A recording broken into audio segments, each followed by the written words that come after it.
least 10 minutes chanting the Hare Krishna Mahamantra. Haribo! Okay, so again, welcome everyone. Is there anyone here for the first time we didn't welcome earlier?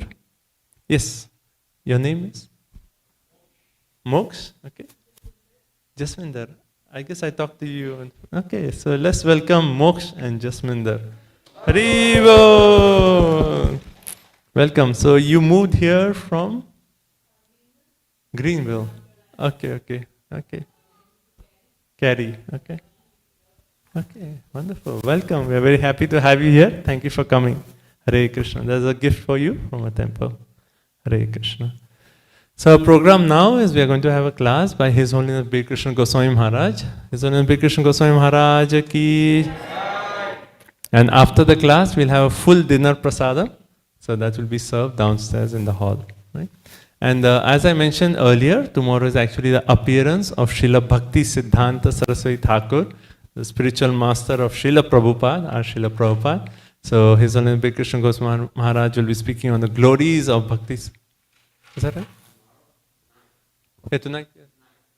Yeah. Yes, so Maharaj will be speaking now on the glories of Srila Bhakti Siddhanta Saraswati Thakur. Okay? And also today's feast, the entire Prasadam feast, is prepared by the Sharnagarti group. So that's the entire group came and they actually did the whole cooking. So we'd like to thank the entire group for their seva, and also we'd like to request Shri Shri Radha Golokananda to shower their blessings on these wonderful devotees. And they have requested blessings that everyone please pray for them that they can progress wonderfully in their Krishna conscious life. So everyone can chant the Hare Krishna, thanking them for their wonderful seva. Hare Krishna, Krishna Krishna, Hare Hare, Hare Rama, Rama Rama, Hare Hare. Okay, so we'll have the class, and after class there will be the dinner prasad. I'll give it to you. Just let me know. I can give you the beads. Okay. Okay. So if anyone, anyway, that's fine. Okay. We'll start off with the class. So after class, we'll have the dinner prasadam. Hare Krishna.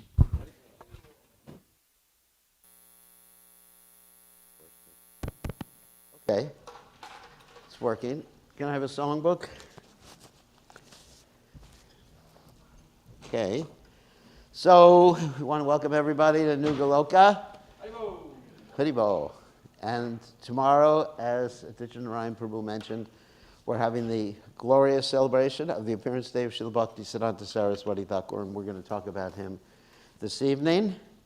And usually for those who are following strictly, it's a half-day fast tomorrow.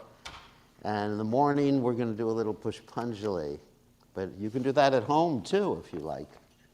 There's no requisite that it has to be at the temple if you can't come to the temple. Pushpanjali basically means the worship with flowers.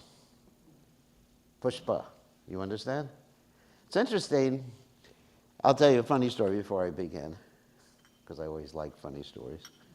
That Srila Prabhupada one time was celebrating the appearance day of his spiritual master, Srila Bhakti Siddhanta Saraswati Thakur, and the devotees didn't know what to do. They thought, we'll just say a few nice words, and Prabhupada said, no, you have to have pushpa, referring to Pushpanjali.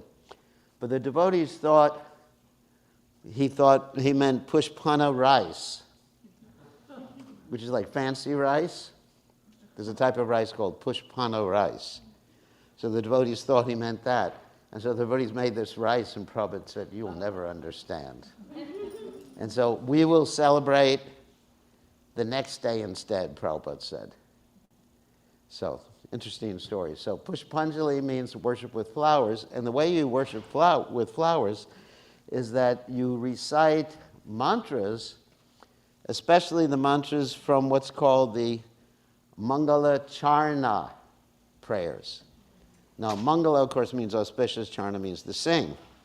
So auspicious, what is more auspicious than glorifying Krishna is to glorify Krishna's devotees. So the Mangala Charna prayers start off with the glorification of Krishna's devotees, especially His Divine Grace Srila Prabhupada, his spiritual master, which we're going to be talking about tonight, and his spiritual master, all the way back to the origin of the disciplic succession. Of course, in our Mangalacharna prayers, we don't have the names of every member of the disciplic succession, as that would take too long.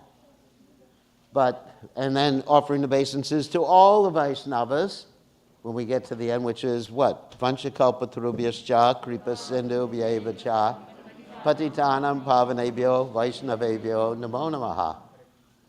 So offering obeisances to all the Vaishnavas, and then you you offer obeisances and prayers to Krishna, like Hey Krishna Karuna Sindhu, Dinabandhu Jagatpate, Gopesha Gopika Kanta, Radhakanta Namostute, and then finally to Srimati Radharani and Panchatattva Mahamantra and the Hare Krishna Mahamantra. And then whoever's appearance or disappearance day it is that day, after you finish all the Mangalacharna prayers, and anyway, maybe not all of you have copies of the Mangalacharna prayers, but at least you can do one prayer. Nama Om Vishnu Padaya Krishna Pastaya Bhutale Shrimati Bhakti Vedanta Swamati Namani and Namaste Saraswati Devi Gauravani Pacharni Nivasesha Shunyavadi Paschatya Deshatardi, and then of course to Bhakti Siddhanta Saraswati Thakur, Nama Om Vishnu Padaya Krishna Pastaya Bhutale Shrimati Bhakti Siddhanta Saraswati Thakur Iti Namani. So you at least do that, and then you throw some flowers. In the temple we have flowers being thrown like 9 times. Like Kesha Pushpanjali, Kesha Pushpanjali, like this. But at least you can do it once at home. If you have a picture of the disciplic succession, Bhakti Siddhanta Saraswati Thakur, and you offer some flowers. And it doesn't have to be anything more fancy than that. You know, in the temple we do a little bit more fancy than that, but that's okay. The main point is one's devotion and bhav, one's mood. So if you do that, you will actually be honoring this particular day. And then, you know, if you're able to fast half a day, that's all right. And then read a little bit, or you can replay the class that I'm giving tonight. It's on YouTube, my YouTube channel, which is Bir Krishna Goswami, and it's also going to be on Facebook, my Facebook page, which is bkgoswami das. So it's actually, and it's being seen by devotees all around the world right now. Australia, New Zealand, Fiji, well, Europe, but they're sleeping. So they'll watch it later. So this is a very special day. So what I'm going to do is chant this very nice song in honor of Vaishnavas. It's a generic song. It's called Ohe Vaishnava Thakur. And what this means, Ohe, is like, what's that? Oh, you want to put it there? Sure. Ohe is like vocative. Oh, crying out for the mercy. Ohe, if you understand linguistics, vocative means to cry out. Like Hare is crying out for Radharani's mercy. So Ohe, Vaishnava. Vaishnava means a worshiper of God, of Krishna, and any of the expansions of Krishna. Thakur is like a very elevated title. It means the topmost type of personality, like Uttama Adhikari. Adhikari means one who has the right to worship Krishna on the topmost. Uttama Adhikari means one who has the right to worship Krishna on the topmost platform. So it's very, very nice prayers. It's called Ohe Vaishnava Thakur, and it's in our songbook, which I'm going to refer to right now. You got it? And you can follow along. We'll do it responsively. Ready? Yes, sir. Okay. This is a song by Bhaktivinoda Thakur. Whoops.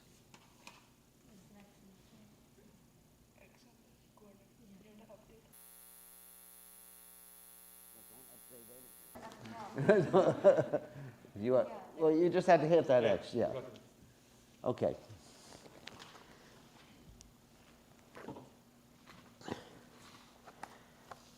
Okay, so let's go.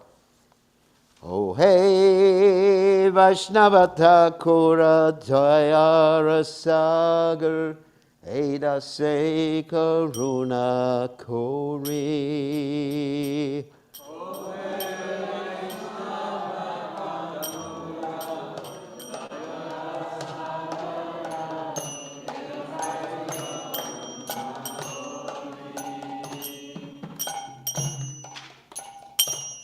Diyapadachaya Shodoe Hamaya Tomaracharana Dari.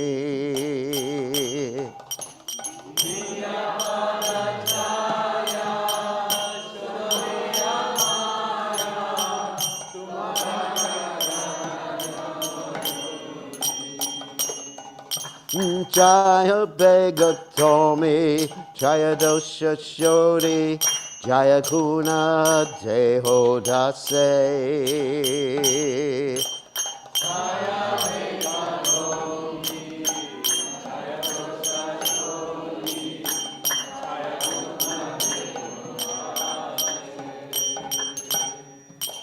Jaya Satsanga, Deoe Hamare, Vosachi Sangera Hase.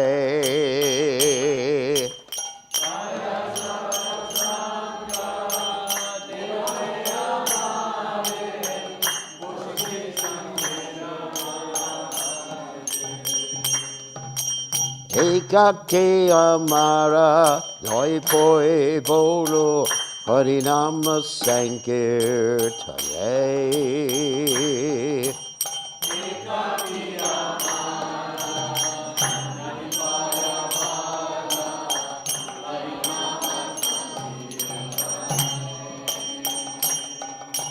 Tumi Kripa Kori, Shadabindu Tia, Deho Krishna Namadame.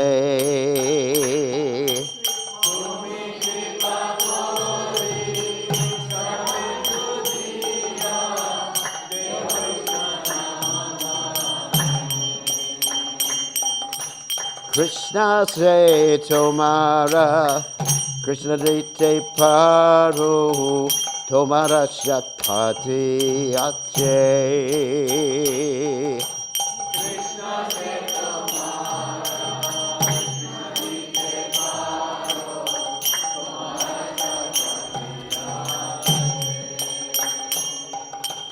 Amito Gangala, Krishna Krishna Bodhi, Dahitava Pache Pache.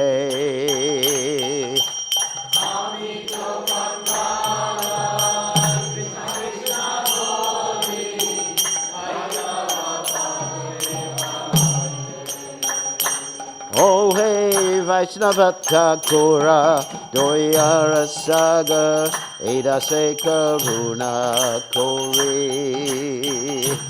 Oh hey Vaishnava Thakura, Doyara Saga, Eda Se Karuna Kori. Jaya Vaishnav Thakur, Jaya Vaishnav Thakur, Jaya Vaishnav Thakur, Jaya Vaishnav Thakur.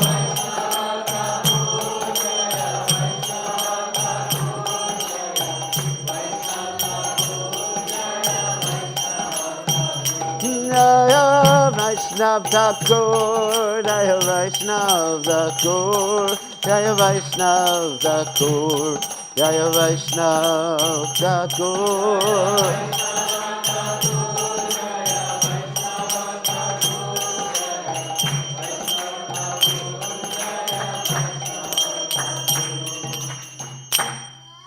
Jai Om Vishnupad Paramahamsa Paravidagacharya Statara Satashi Shimad.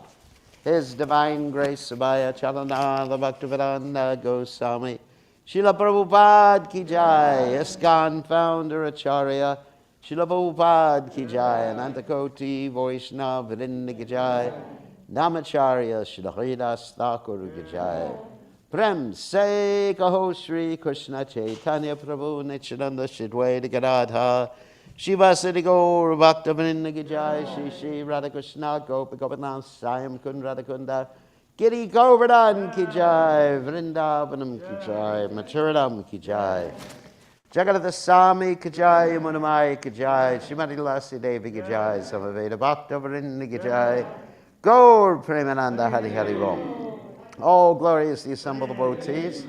All glory is the assembled devotees. All glory is the assembled devotees. All glory is to Shri Guru and Gauranga Srila Prabhupada Ki Jai Nama Om Vishnu Padaya Krishna Prastaya Budle Shrimati Bhaktivedanta Swamini Namani Namaste Saraswati Deve Gauravani Pacharini Nivashesha Shunyavadi Paschatya Deja Tarane. So, Om Ganat Timidandasha Gananjana Shlakaya Chakshurun Meditam Yena Tasmai Shri Gurave Namaha. So, we sang this song in honor of Srila Bhakti Siddhanta Saraswati Thakur, who is the spiritual master of my spiritual master's divine grace, A.C. Bhaktivedanta Swami Srila Prabhupada. So before talking about him specifically, we should talk about what the cyclic succession is. Because there are many people who say they are gurus, right? If you go to India, there's many gurus. I mean, some of them hug you and some of them give you mantras. So what are the important principles one should look for, or points that one should look for when choosing a guru? It's very important. The first point is one has to make sure that they're speaking the truth. How do you know they're speaking the truth? This is called epistemology. How do you know what you know? The study of how you know what you know. So how do you know? Well, they must have heard from someone who is perfect, who is speaking the truth. And who is the most perfect person? Anybody know? Krishna. That's good. A good guess. Because Krishna is omniscient. Omniscient means what?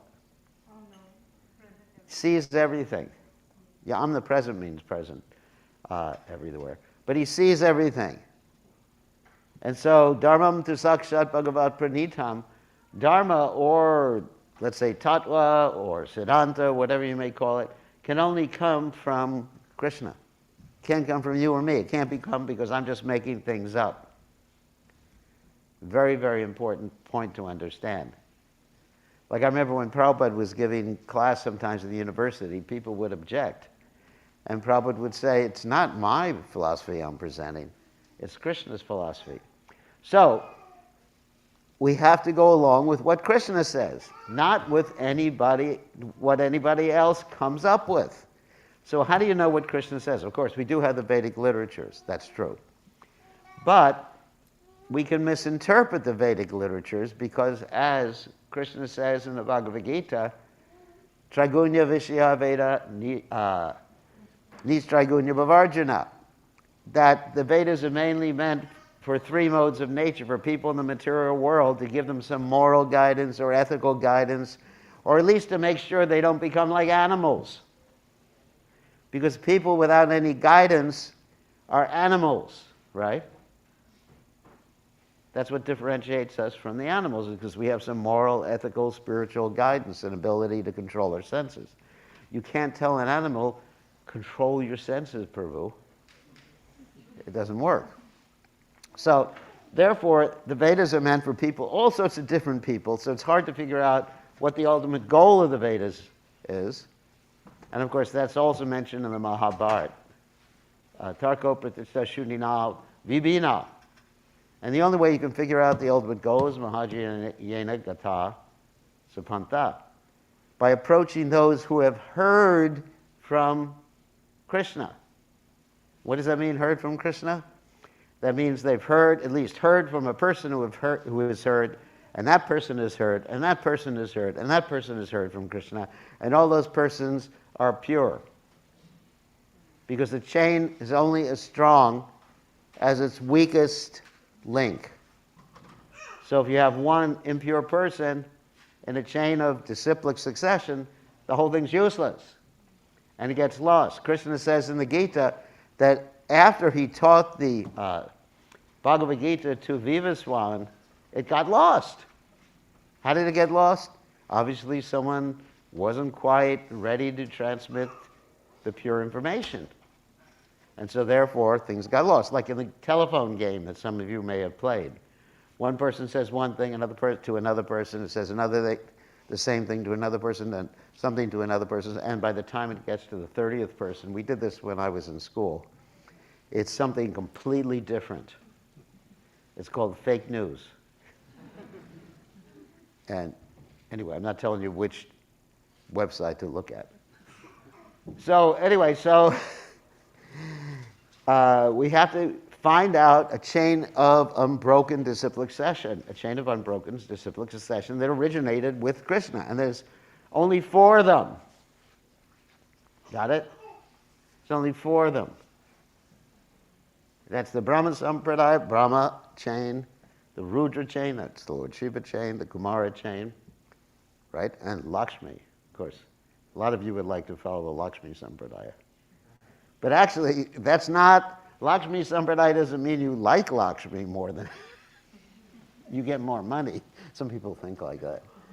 It means you're stricter. Those who are members of the Lakshmi Sampradaya, there's the Sri Sampradaya, they're followers of Sripad Ramanujacharya, and they're stricter than the Gaudiyas. So don't think that if you follow the Lakshmi Sampradaya, that means you have more money. It's not like that. So these 4 Sampradayas, and they have a chain of an unbroken chain going all the way back to their original founder, who heard from Krishna. Lakshmi heard from Vishnu, Lord Shiva heard from Vishnu, right? Kumaras heard from Vishnu, and Lord Brahma heard from Vishnu, from Krishna. Okay? So we respect this disciplic succession. And the great saints, who are all individuals, we respect them not as God or gods, but as servants of God. Try to understand that. They have realized themselves as servants of the Supreme Personality of Godhead. They do not think that they are God, or they've achieved some form of omniscience and omnipresence. They understand, or merging into God. They understand they're servants of God. So we are members, getting to the philosophical point, of the Brahma Madhva Gaudiya Sampradaya. Comes from Lord Brahma, comes from Madhvacharya, and Gaudiya refers to Bengal and other parts of India. In this Brahma Madhva Gaudiya Sampradaya, there's an unbroken chain. And also in our chain of disciplic succession, there's Vyasadeva too. That's pretty good to have Vyasadeva in your disciplic succession. And Narada Muni, right? Pretty good. I think we're doing pretty well.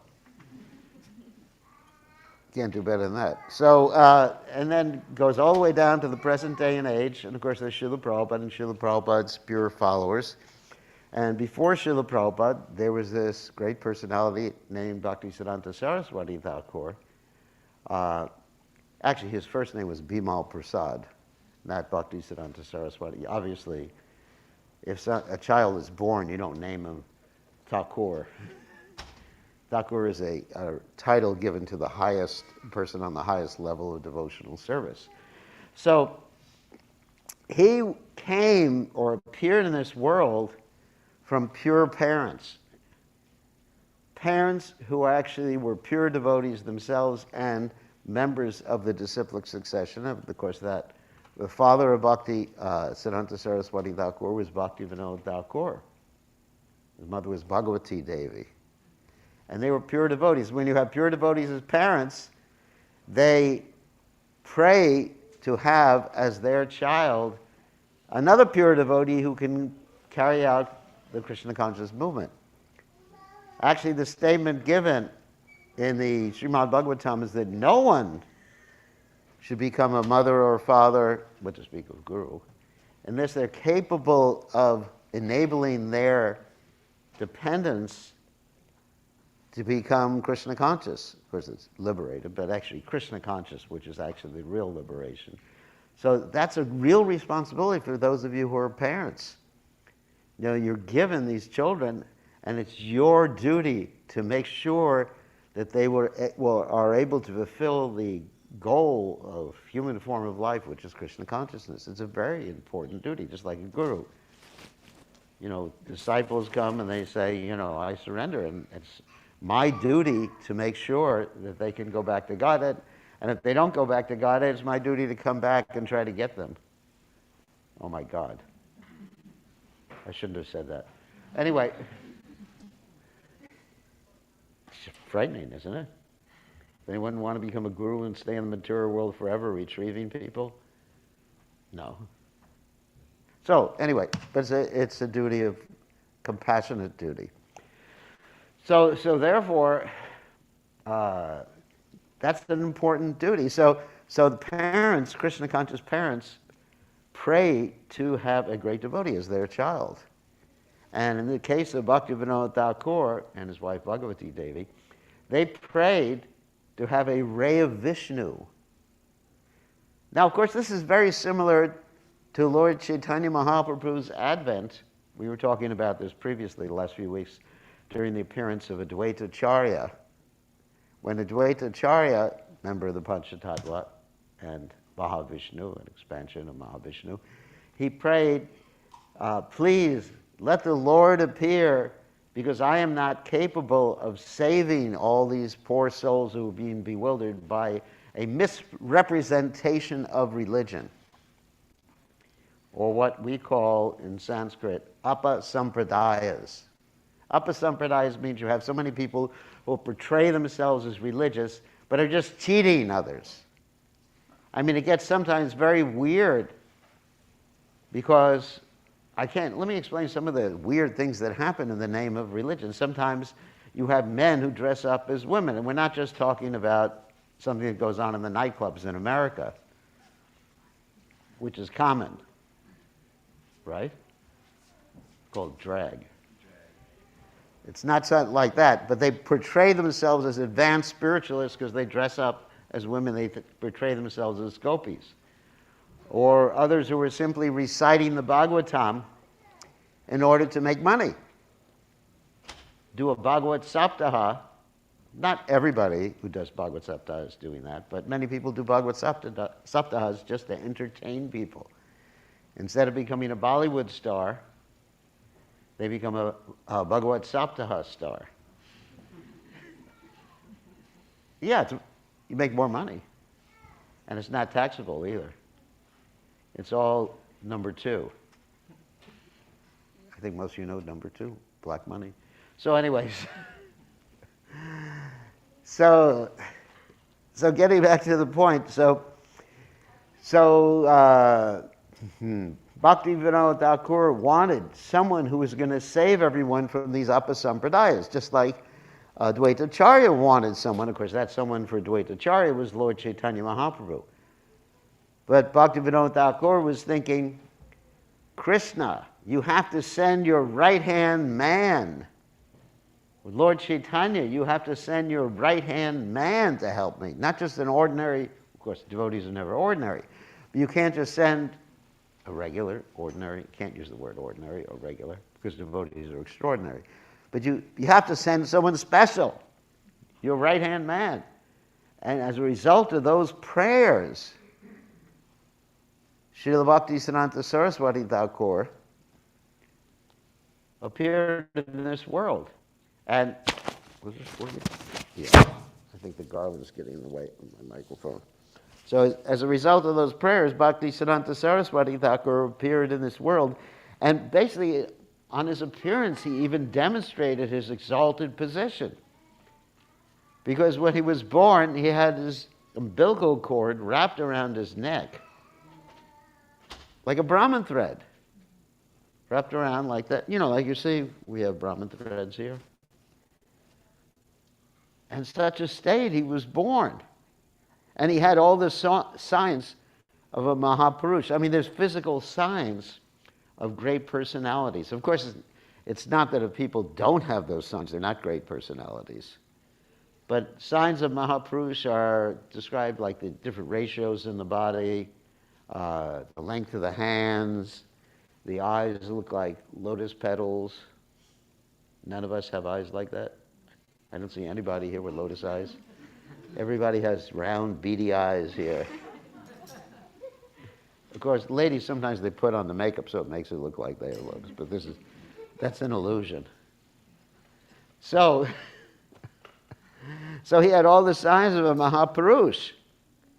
And then as he grew up, even before he got very old, when he was 6 months old, or 5 months, when it was the time for the grain ceremony, it was the same time as the Rath Yatra ceremony.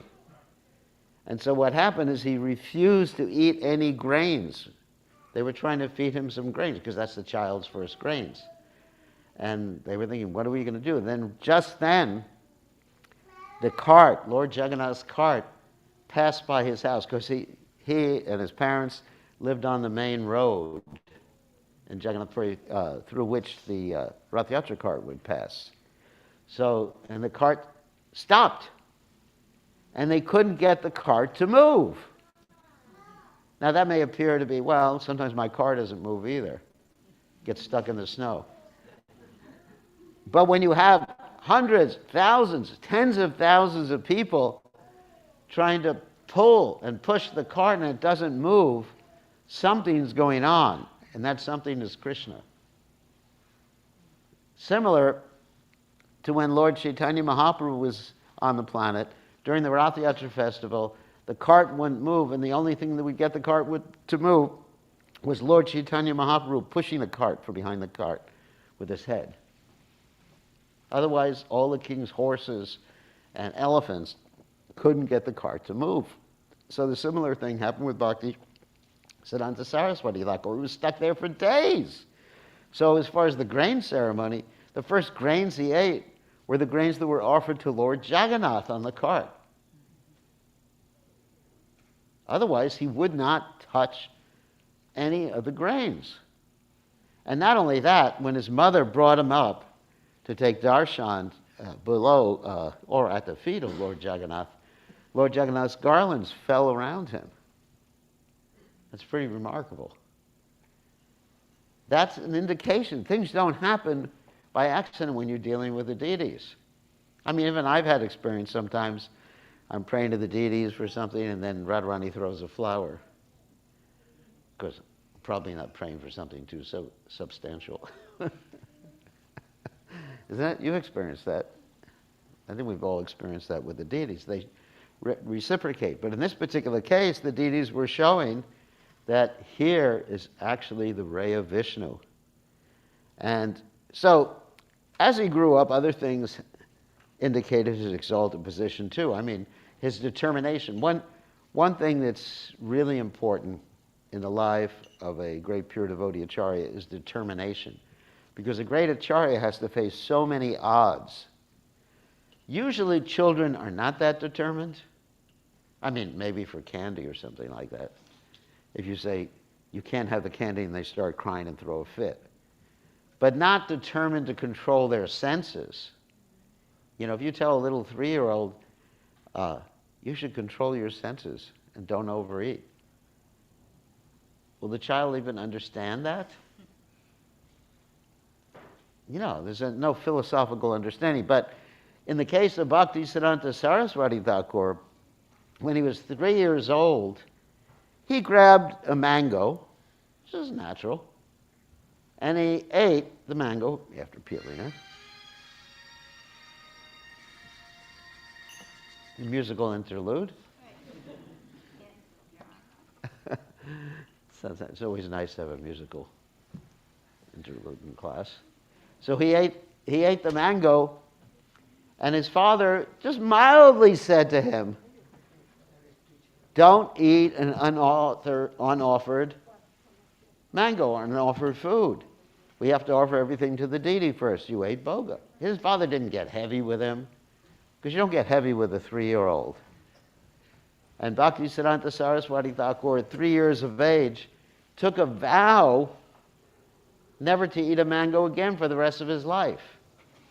How many children at 3 years old, I think some of you have children, take vows and keep the vows?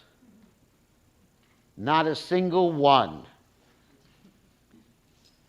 You know, I remember when I was young, my mother would say, when I acted like a rascal, she would say, promise me whatever. I said, okay, I promise. The promise lasted for about 15 minutes at most. But Bhaktisiddhanta Saraswati Thakur, his promise lasted through his whole life. Even when he was older, his disciples would offer him some mango, and he would say, "No, I'm too sinful."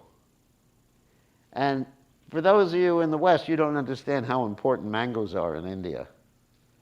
Like Prabhupada said, mangoes are the king of fruits. Can you imagine? It's like saying you can't breathe, basically, in India, isn't it? Because when it's mango season, I've been in India during mango season, there's hundreds of varieties of mangoes, and you can get a mango for I think you get hundreds of mangoes for 10 rupees or something like that. I remember being in Govardhan and just being so happy, not because I was at Govardhan, but it was in the summer period. I was so happy because I just came back with this giant bag of mangoes, and I could just eat mangoes all day long. I mean, I think many of you, if you were brought up in India, have that experience too. That just like, wow, mangoes, mangoes, mangoes. Of course, after a while, you do get a little sick from it. So he took that vow, and such determination. And that's necessary. Dridhavritaha, as mentioned in the Bhagavad Gita, isn't it? Dridhavritaha, bhajantiman dridhavrita. One has to worship Krishna with firm determination, using one's intelligence. Vyavasayatmaka buddhir ekeha kurunandana. One has to be really focused to be successful. Anything you do in this world, you want to be successful, you have to be focused. Of course, people mostly are focused in the mode of passion, on getting something material. But he was focused on Krishna and Krishna's pleasure, even from the very beginning of his life. And at 7 years of age, his father gave him a Kurma deity to worship. Kurma, because Kurma is the presiding deity of the nectarian ocean of devotional service. And he was initiated in certain mantras by Srila Bhaktivinoda Thakur, his father, who had excavated this, found it by excavating his temple called the Bhakti Bhavan. At 7 years old, he memorized the Bhagavad Gita. Dvaita Chandra, have you memorized the Bhagavad Gita? How old are you? 12. And you haven't memorized the Bhagavad Gita yet. No, he's a child prodigy. He's an amazing person. But at 7, can you imagine at 7? He memorized the whole Bhagavad Gita. And 11 years of age, he was touring around India preaching with his father, giving classes. And he had a photographic memory. And he even studied astrology, became expert in many other subject matters too. And he had an argument with a very learned scholar in astrology, big public argument. This, I think, was a professor at a university. And this scholar was so humiliated, the scholar had a call of nature during the middle of the discussion. That means he had to run to the bathroom. So, and at 13, he took Harinam initiation from his father. From Gorkashore, Babaji Maharaj, his spiritual master, he took the Gayatri mantras. So generally, there's 2 initiations, Harinam initiation. Bhaktivinoda Thakur gave him Harinam initiation. Nrsimha mantras, beads to chant on. And when he was 16, he gathered his group of friends, and he said, we're going to all take a vow to remain brahmacharis for our whole lives. 16. And none of them did except for him. And so then he went to the university, and he left early from the university because he didn't want to graduate. The reason he didn't want to graduate was, and even though he excelled at everything, he never had to study, is because he understood if he had a degree, his parents would force him to get a job and get married. This is also very similar to Lord Chaitanya Mahaprabhu's brother, Visvarup. It's a very interesting story. That Visvarup was hearing his parents discussing about a marriage, and he ran away in the middle of the night, took sannyas. I'm not suggesting that for anybody. This is very special. So he delved further at this point into astrology, composed something called the Navadvip Panjika, which is the calendar that we use today. for determining Vaishnava holidays. Of course, now it's computerized. And he worked for some time for the king of Tripura, just to work. He didn't know what was going to happen at that point. In 1897, he began to practice Chaturmasha. And anyway, I mentioned that 1874 he was born. It's in February 1874.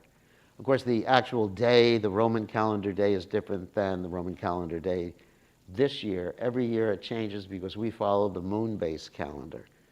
So the moon-based calendar does not synchronize with the Roman calendar, which is the sun-based calendar. All traditional cultures basically follow the moon-based calendar, not only the Vedic culture. In the Jewish tradition and even the early Christian tradition, they followed the moon-based calendar. And so in 1897, he started to follow the Chaturmasha vow, means the 4 months, the rainy season, and very strictly following them. In 1899, he met his spiritual master, who was Gaurkishore Das Babaji Maharaj, who was a disciple of Bhagavat Das Babaji, who was the disciple of Jagannath Das Babaji Maharaj. So you see they're very much connected. And so Bhakti Siddhanta Saraswati Thakur was asked by his father to take initiation from Gaurkishore Das Babaji Maharaj. But Gaurkishore Das Babaji Maharaj had vowed never to take any disciples, and he lived very, very simply.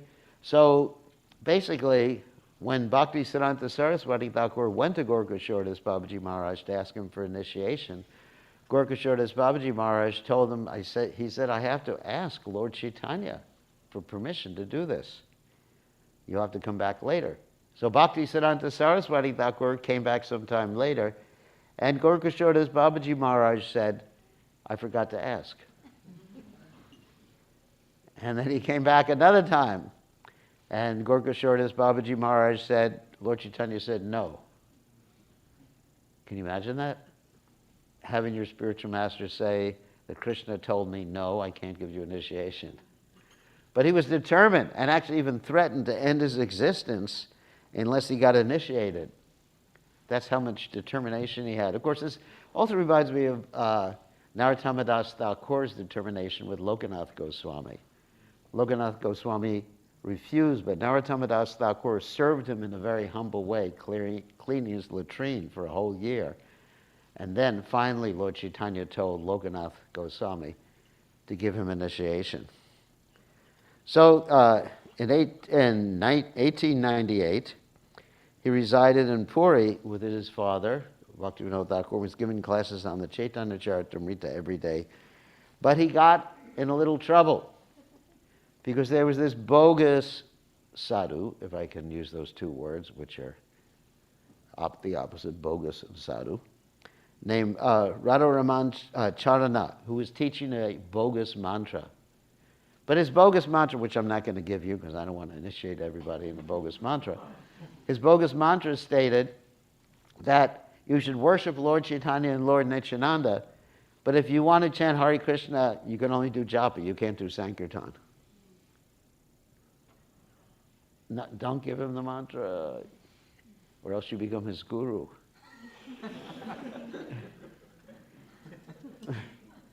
A bogus guru. So, you're not that advanced. So anyway, so it was a completely bogus mantra. The opposite of Lord Chaitanya's teaching, because Lord Chaitanya came to teach the Sankirtan movement. Kali Kalera Dhamma Krishna Nama Sankirtan, Krishna Shakti Vinanaya Tare Parvartana. Many other verses. Kalera Doshana He Rajanashya Go Mahadvana Kirtananda Eva Krishna Sha Mukta Sangha Paramajat. That's from the Bhagavatam. That this age of Kali is an ocean of quarrel. But there's one good quality: the people should do Sankirtan. Congregational chanting of the Lord's holy names. Of course, they should do it in a respectable fashion, not look crazy either. There's ways to do it with different instruments, just like I play the guitar and we do Sankirtan with instruments and on the internet and everything like that. So, because this Radha Ramana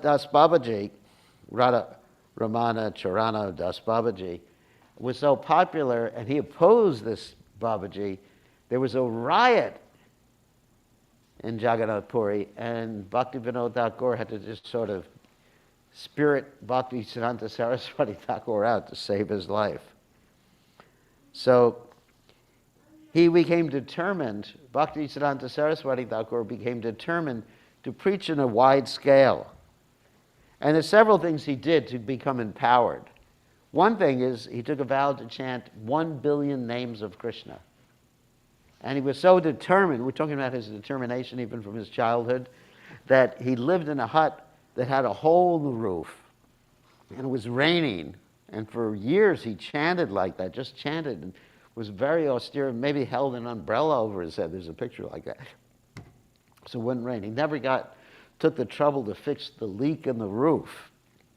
He vowed to chant 192 rounds a day. That's the same amount of bhakti Haridas Thakur chanted. And so, and this was in Brajapatna, which is considered to be like Radhakund in the Mayapur area.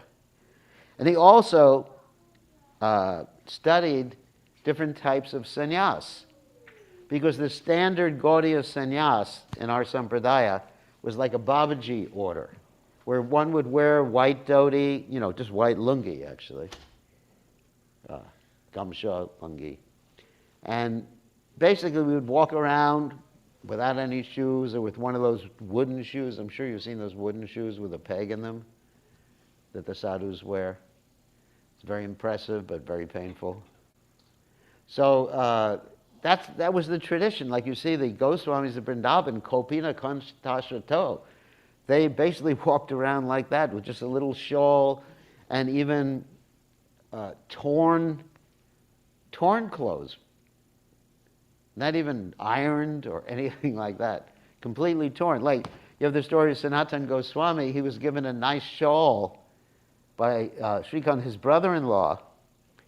And Lord Chaitanya looked at the shawl and disapproved of him having a nice shawl. And he had to trade that shawl in for a quilt that some Muslim mendicant had on the bank of the river. And then Lord Chaitanya was pleased. So that was the standard for sannyas before. That was a real sannyasi. That's the Goswamis of Vrindavan. They lived like that. Can you imagine living like that? No. Everybody wants their comfortable pressed iron dhotis and glubjamans. Everything like that. But no, sannyasi, nidrahara, vihara. Give up eating, give up sleeping. But Srila Bhakti Siddhanta Saraswati Thakur understood this type of sannyas is not going to work nowadays. We need to have yukta vairagya. A sannyasi even may dress in a very opulent fashion, but to attract people to Krishna. Palena parachiyate. The proof is in the result, or the fruit. Palena parachiyate. So in order to do that, he studied the Ramanuja sannyasis, because they were different than the Gaudiya sannyasis. The Gaudiya sannyasis, they would dress like that, like the 6 Goswamis of Vrindavan. But the Ramanuja sannyasis dressed somewhat like this, very similar to this. And also he studied the Ramakrishna mission. You may say, why do you study Ramakrishna? Because Ramakrishna was just teaching some philosophy that had nothing to do with the Vedas. In fact, Ramakrishna never even read the Vedas. Hate to tell you that. And Vivekananda, they didn't read the Vedas. I know more of the Bhagavad Gita than they ever will know. So anyway, but he studied to see what was popular, to see what would attract people. Because, if I come here in a saffron robe and everyone says, oh, Maharaj, and they touch my feet. Not that I want my feet touched, but it actually gives me the opportunity to speak and people will listen. That's the point. So if I just came here in blue jeans with holes in them, like people wear nowadays, right? They pay $200 for pants with holes in them. I had one disciple, he came to see me one time with pants with holes in them, and I said, I'll buy you a new set of pants. You're really poor. So he goes out to the store, comes back, and he with new pants with holes in them. I said, how much did you pay for them? He said, 200 euros. I said, I could have made holes without charging you anything. But who will pay attention to someone who dresses like that in Kali Yuga? So he studied sannyasa, and not only did he study sannyasa to do that, but he was ready to accept opulence. He sometimes, even in the future, he drove in a Rolls-Royce car. You know, sometimes people criticize me for my car, but he had a Rolls-Royce car, and he drove it to Radha Kund. Why did he drive it to Radha Kund? Because all the Babajis, they were very proud of their renunciation, and he was showing, basically, you should go and preach Krishna consciousness, which is what Prabhupada showed. Prabhupada was in India, in Vrindavan, and he left Vrindavan to save the world. So that was the teachings of Bhaktisiddhanta Saraswati Thakur. So, and he firmly established, I don't know if we have a lot of time. Well, we don't have much time. He firmly established philosophically, in addition to establishing the sannyasa order of life for preaching Krishna consciousness, he firmly established the superiority of a Vaishnava as the topmost Brahmin. That even if someone is born in a lower caste family, like Haridas Thakur, who was accepted by Lord Chaitanya as the Namacharya, Ho bata swapachato gadyan yajivagre vartate namatubhyam tapustapus jahuva shashna aryana ramanucha nama granantiyate. That one can actually be understood to be a Brahmin if he's chanting the holy names and following the practices of Krishna consciousness.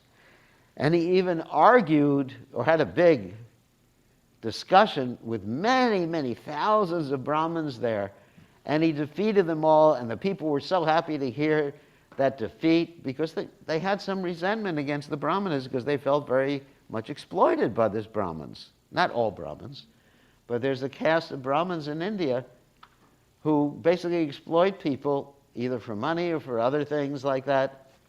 I mean, just like sometimes I go on pilgrimage and someone comes up to me and says, I'm a Brahmin, you have to give me money. And I say, I'm a sannyasi, you have to give me money. So I put out my cloth. That's what the cloth is meant for. And they're shocked. They never had a response like that.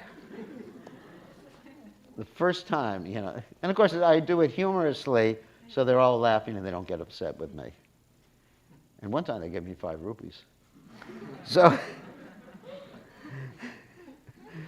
he defeated the ritualistic Brahmanas so soundly that people rushed up to touch his feet, and it was going to be a riot because everyone wanted to touch his feet. So the police had to hold everyone back, and they took Bhaktisiddhanta Saraswati Thakur and dunked his feet in a vat of water and distributed that water to everybody.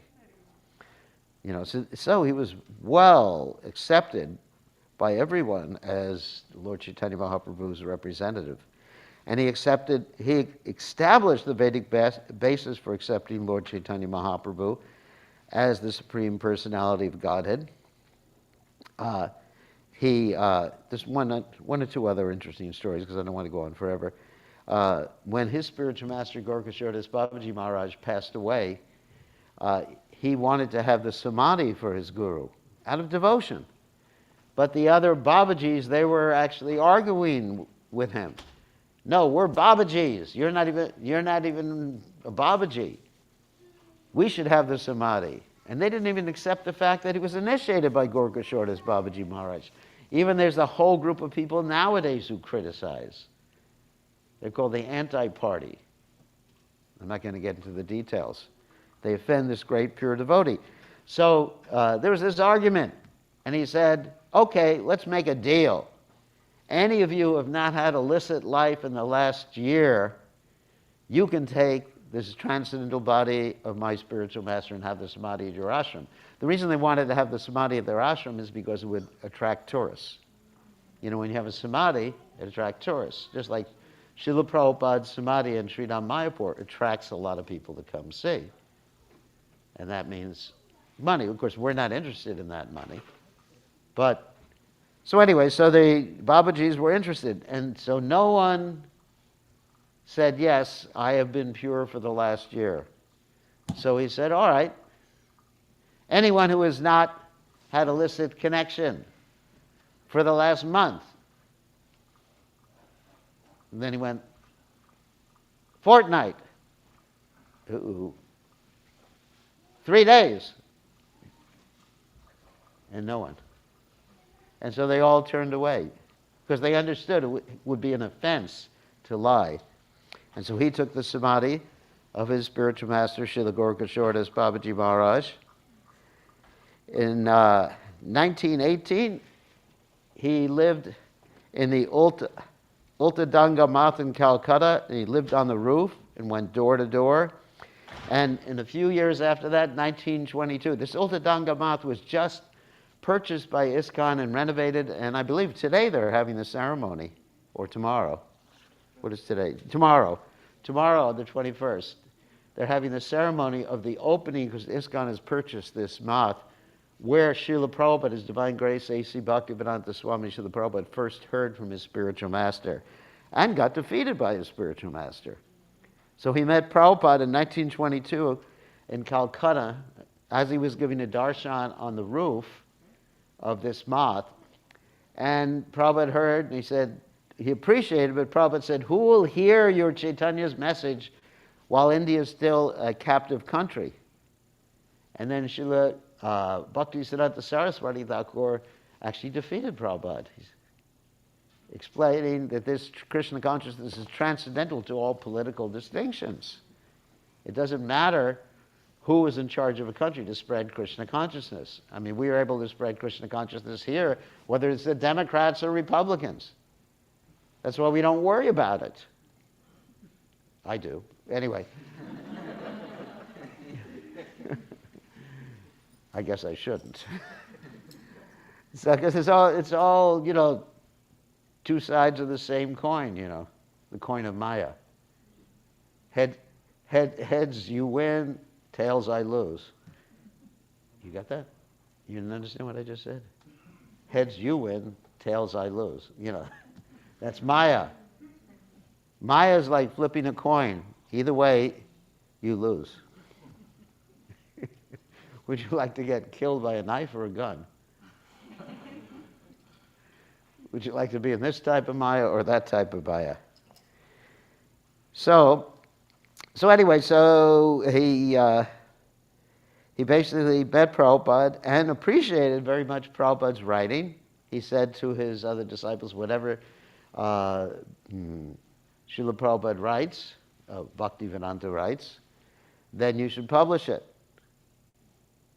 Abhay Charan, Bhaktivedanta, you should publish it. And because he was very pleased with Prabhupada's Vyas Puja homage, where Prabhupada wrote one specific line, absolute ascension thou hast proved, and personal calamity thou hast moved. In other words, Bhaktisiddhanta Saraswati Thakur, as part of his mission, he smashed people who believed that the ultimate realization was impersonal.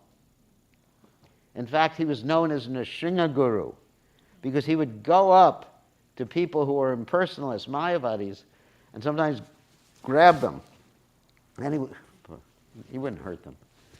He would say, why are you wearing a shirt? Just why don't you wear a piece of cotton? It's all the same. He was very, very strong against impersonalism and voidism. And that's why we find in Srila Prabhupada's pranam mantra those two words, nirvishesha shunyavadi, isn't it? Namaste Saraswati Deve Gauravani Pacharni. Srila Prabhupada, I offer obeisances unto you because you are, say, Saraswati Deva, you're the empowered representative of Bhaktisiddhanta Saraswati Thakur.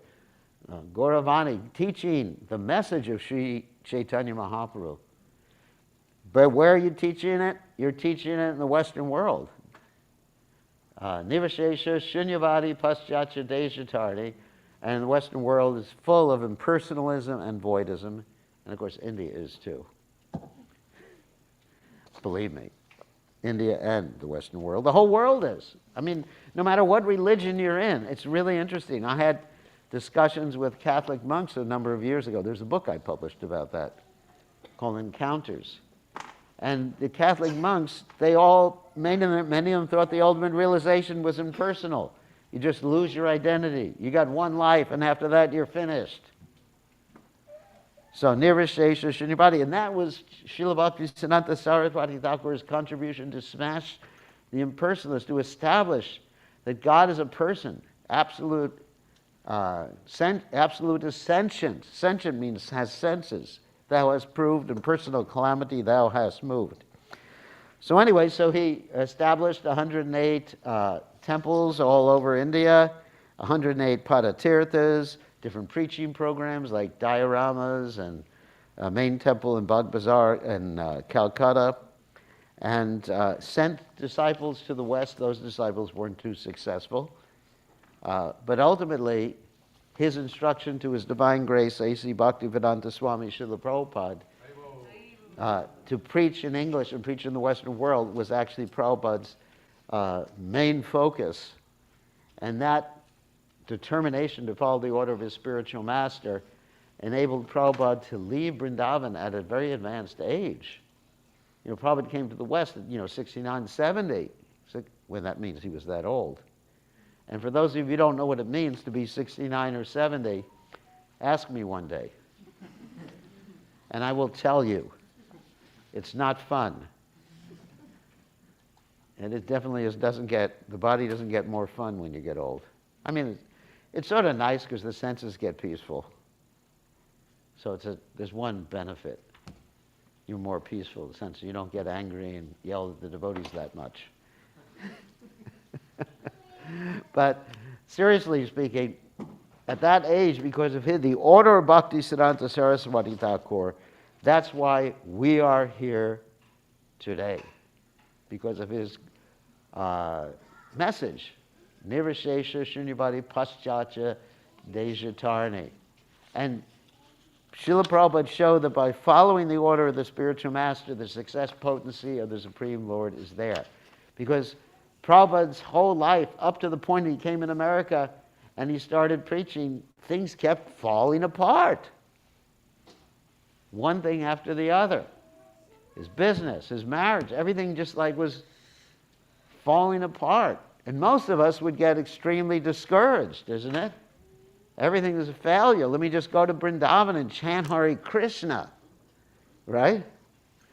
But Prabhupada, he kept determined, this is the order of my guru, I must follow it. So it's Bhaktisiddhanta Saraswati Thakur's order that enables all of us to participate in this Krishna consciousness movement. So we'll leave it at this.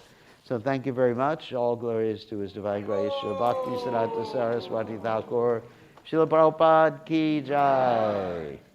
Narayan Prabhu, you have an announcement? Thank you all for coming. We are planning, one announcement I can make is we're planning to make a bigger temple here. Because somehow or other we have outgrown the present facility. So, of course, we have the hall here, so it's big enough for everyone to eat, but not big enough for everyone to chant and dance, which is just as important as eating, or maybe more important than eating. So we have plans. It may take some time to make something bigger for Shri Shri Radhagolokananda, a little more opulent for Shri Shri Radhagolokananda to facilitate everyone, and we're having many more. People are moving to this area, everywhere from Greensboro to Raleigh, and even points further east than that, and points further west than Greensboro. I see people here from Greensboro, I see people here from Morrisville, Raleigh, all over, and of course Chapel Hill. And so it's expanding exponentially. So we have to make more plans, and it's nice to see a full temple room.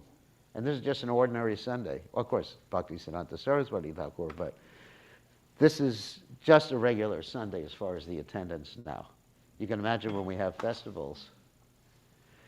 Okay, so announcements from our sponsor. Hare Krishna. So thank you so much, Maharaj, for the wonderful class on Srila Bhaktisiddhanta Saraswati Thakur. I was thinking it's so nice to hear like the day before, because then you can prepare your consciousness for tomorrow. So wonderful. Thank you so much, Maharaj. His Holiness Bir Krishna Goswami Maharaj ki jai. Srila Bhakti Siddhanta Saraswati Thakur ki jai. So tomorrow is the appearance day of Srila Bhakti Saraswati Thakur, and as Maharaj mentioned, so that's fasting to noon. I'd like to observe that austerity.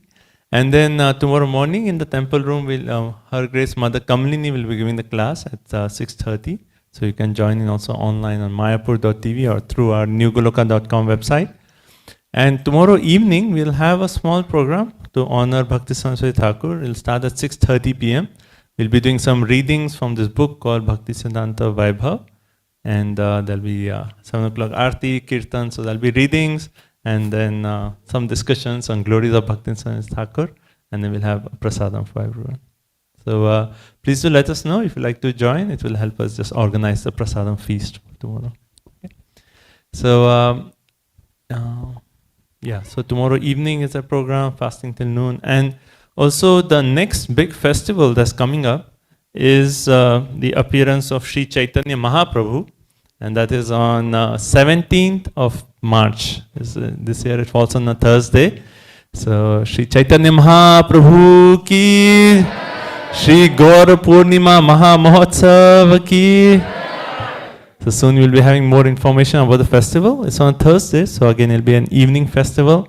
But please mark your calendar. If you can take off that day, that'll be wonderful, or at least half day, then you can come early. There's always a lot of services on the festival day, so you can already plan, 17th of March, Thursday. Okay? And also, as I mentioned, this Monday we celebrated the appearance of Nityananda Trayodasi. It's a very, very auspicious time. So if anyone would like to take a full set of Chaitanya Charitamrita, this is wonderful, wonderful nectar. Like Krishna in Bhagavad Gita, he established how we should surrender unto him. Like Sarva Dharma Parityajya. But how to practically live the instructions of Bhagavad Gita and Srimad Bhagavatam. Krishna himself has appeared as Sri Chaitanya Mahaprabhu to teach us by example how to live the teachings of Bhagavad Gita and Srimad Bhagavatam. So I request everyone to take a full set of Chaitanya Charitamrita, and also if you already have, you can sponsor a set of Chaitanya Charitamrita. It is 9 books for $108, right? And also we have devotees. If someone has sponsored, they are looking for sets. So if anyone would like to sponsor, please let me know. Okay. And so you wanted beads, Prabhu? You can come downstairs at the book table, and we'll have beads. Yes.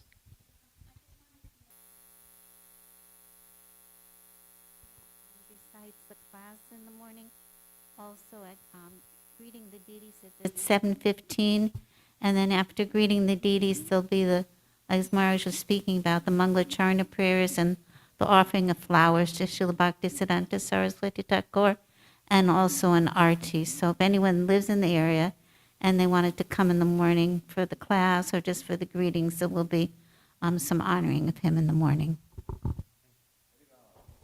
So that'll be 6:30 as a class, and then 7:15 Diti greetings, and then we'll have Pushpanjali and Artik for Bhakti Saraswati Thakur.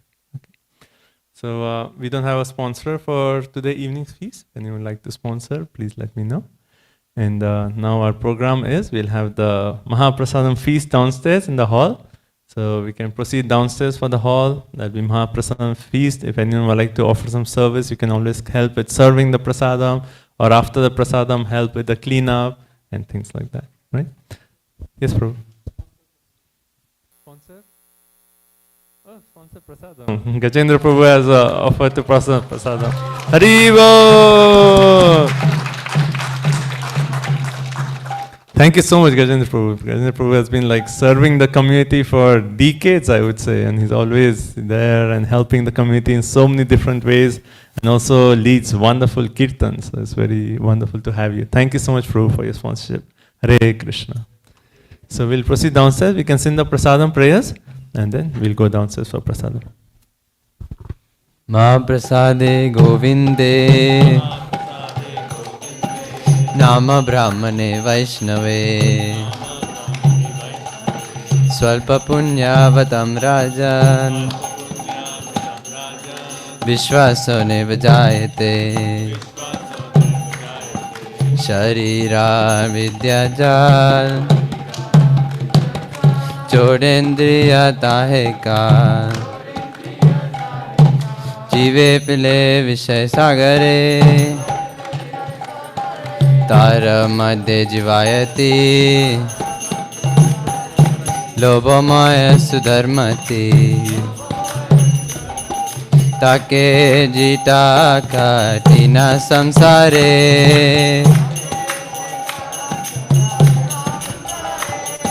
Krishna बड़ दयामय करी बारे